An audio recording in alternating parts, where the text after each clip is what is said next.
సర్పేరుతో అవగాహన సదస్సులు, ఇంకోవైపు జనరల్ బాడీ మీటింగ్స్. అటు కేటీఆర్, ఇటు హరీష్ వరుస సమావేశాలతో గులాబీ శ్రేణుల్లో జోష్ నింపేందుకు నిత్యం గ్రౌండ్లోనే ఉంటున్నారు. గ్రేటర్లో సికింద్రాబాద్ నుంచి షురూ చేసి రాజేంద్రనగర్ కార్యకర్తలతో కూడా ఇంటరాక్ట్ అయ్యారు. కానీ హైదరాబాద్లో కీలక నియోజకవర్గం మాత్రం కారు పార్టీకి తలనొప్పిగా మారిందట. వరుసగా 2 సార్లు జనరల్ బాడీ సమావేశం వాయిదా పడడం, దీని వెనుక అంతర్గత విభేదాలే కారణమా? ఆధిపత్య పోరు, టికెట్ ఫైట్తో ఆ సెగ్మెంట్లో బీఆర్ఎస్ రాజకీయం మంచి కాకమీదుందా?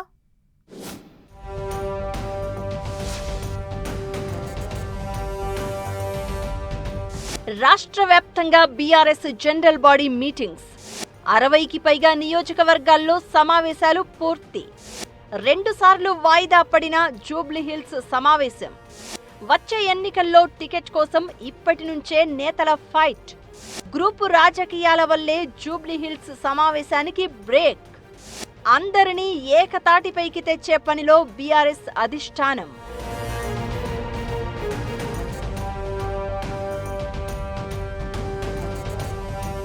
పార్టీ బలోపేతంపై ఫోకస్ పెట్టిన బీఆర్ఎస్ నియోజకవర్గాల వారీగా జనరల్ బాడీ సమావేశాలు నిర్వహిస్తోంది.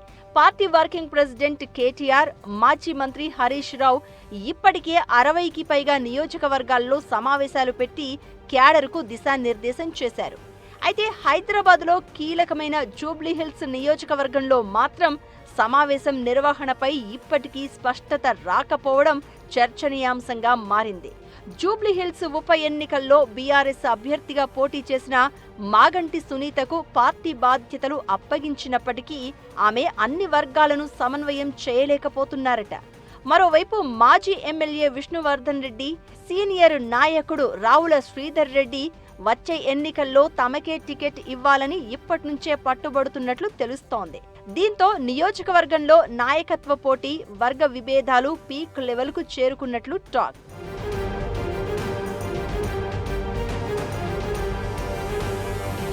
దివంగత మాగంటి గోపీనాథ్ మరణం తర్వాత జూబ్లీహిల్స్ బీఆర్ఎస్లో నాయకత్వ లోటు స్పష్టంగా కనిపిస్తోందట.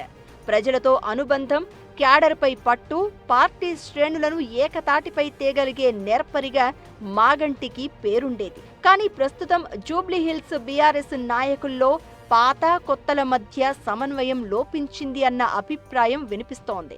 జనరల్ బాడీ సమావేశం జరిగితే ఈ విభేదాలు బహిర్గతమయ్యే అవకాశం ఉందనే ఆందోళన కూడా కొందరిలో కనిపిస్తోంది. ఉప ఎన్నికల్లో ఎదురైన ఓటమి కూడా సమావేశం వాయిదాలకు మరో కారణంగా చెబుతున్నారు. ఓటమికి కారణాలపై సమీక్ష జరిగితే ఒకరిపై ఒకరు ఆరోపణలు చేసుకునే పరిస్థితి ఉందట.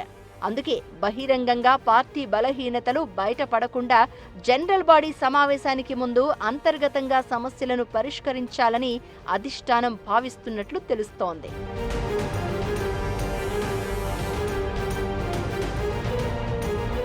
మరోవైపు జూబ్లీహిల్స్ కు కొత్త ఇన్ఛార్జ్ నియామకం లేదా సమన్వయ కమిటీ ఏర్పాటుపై స్పష్టత రావడం లేదని తెలంగాణ భవన్ వర్గాలు చెప్తున్నాయి. స్థానిక కార్పొరేటర్లు, ద్వితీయ శ్రేణి నేతలు, టికెట్ ఆశావహులు తమ గ్రూపులను బలోపేతం చేసుకునే ప్రయత్నాల్లో ఉన్నట్లు సమాచారం.